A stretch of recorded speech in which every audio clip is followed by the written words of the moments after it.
Hey riders, and welcome back to another video.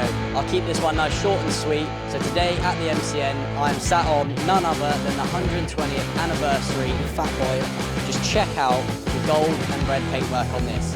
Similar to the El Diablo, the touches on this are just second to none. I mean, there's only 3,000 of these that are going to be made worldwide, and chances of many of them coming to the UK is probably slim. So you may see it on the road, if not, you'll see it online.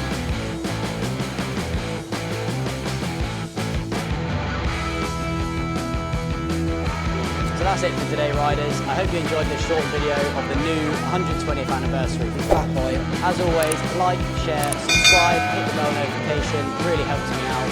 And as always, follow the social links below, and I'll see you